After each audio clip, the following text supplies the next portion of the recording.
पुढची बातमी पाहूयात। जेवढं बदनाम करायचा प्रयत्न केला त्याच्यापेक्षा जास्त परमेश्वराने लोकप्रिय केलं असं वक्तव्य माजी मंत्री धनंजय मुंडे यांनी केलंय।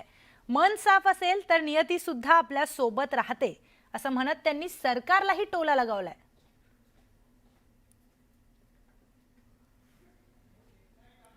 शेवटी नियतीला काय मान्य असतं। आपली जर साफ मन असेल तर नियती सुद्धा आपल्या सोबत राहते। मी हे कायम म्हणतो, जेवढा बदनाम करायचा प्रयत्न केला त्याच्यापेक्षा जास्त न बोलता परमेश्वराने लोकप्रिय मंत्री नसता। पुढची बातमी आहे भाजप आमदार गोपीचंद पडळकरांनी केलेल्या एका वक्तव्याची। त्यांनी आमदार जयंत पाटलांवर पुन्हा एकदा निशाणा साधलाय। राजाराम बापू पाटील साखर कारखान्याचा धुराडा यंदा पेटू देणार नाही असा गर्भित आरोप गोपीचंद पडळकरांनी केलाय।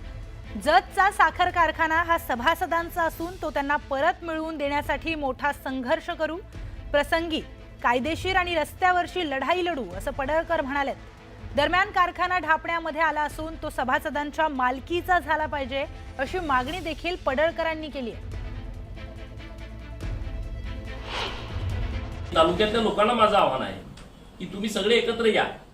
हा जो ढापलेला कारखाना आहे तो कारखाना आपल्याला परत घ्यायचा आहे, कारण याचं भाडं सुद्धा याच्यापेक्षा जास्त होते। आता एवढी वर्ष कारखाना हा नुसत्या 40 कोटीत गेलाय, तर तो कारखाना आम्हाला परत मिळाला पाहिजे। मला वाटतं कॅनॉलचेच पैसे काहीतरी करोड रुपये मध्ये कारखान्याला मिळालेले आहेत। कारखान्याची जमीन इतकी मोठी आहे, जी 250-300 एकरापर्यंत 280 एकरापर्यंतची जमीन आहे। त्यामुळे आता आमचा अजेंडा असा आहे की या कारखान्याच्यासाठी आमची संघर्ष करायची तयारी आहे। तो कारखान्याचं धुराड आम्ही पेटू देणार नाही। तर आगामी स्थानिक स्वराज्य संस्थांच्या निवडणुकीच्या पार्श्वभूमीवर सगळ्याच राजकीय पक्षांनी कंबर कसली आहे। त्यामध्ये चिपळूणमध्ये मंत्री उदय सामंतांनी मित्रपक्षांविरोधात दंड थोपटलेत।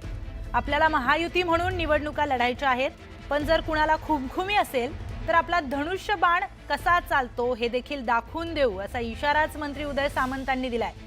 त्यांचा रोख तटकरेंकडे असल्याचं बोललं जात आहे, पण त्यामुळे चिपळूणमध्ये नवा सामना रंगण्याची देखील शक्यता आहे। तर सामंतांच्या या विधानाकडे फार लक्ष देण्याची आवश्यकता नसल्याची प्रतिक्रिया खासदार प्रफुल्ल पटेल यांनी दिली आहे। पाहूयात। मला असं वाटतं की महाराष्ट्रात जेवढं जास्त कोण बोलत नाही तेवढं तुमच्या तालुक्यात बोलायला लागले।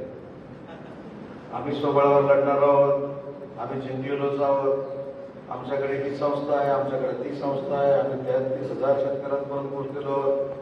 काही म्हणतात आम्ही शाळांपासून 28,000 लोकांपर्यंत पोहोचलेलो जाऊ आहोत। माझी आपल्याला विनंती आहे की आपल्याला महायुतीनंच निवडणुका लढवायची आहे, पण कोणाला खुमखुमी असेलच तर आपला धनुष्यबाण कसा चालतो हे देखील दाखवण्याची जबाबदारी। एवढं काय महत्त्व देण्याची गरज नाही। त्याचं कारण आहे की आम्ही महायुतीमध्ये आहोत। लोकसभेत विधानसभेत आम्ही एकत्र लढलो। सरकार आज आमची संयुक्त सरकार दिल्लीची मुंबईची आहे, आणि त्यामध्ये असं काही स्थानिक स्तरावर काही कोणी भाष्य केलं त्याच्यावर एवढं काही सिरियसली घेण्याचं कारण नाही।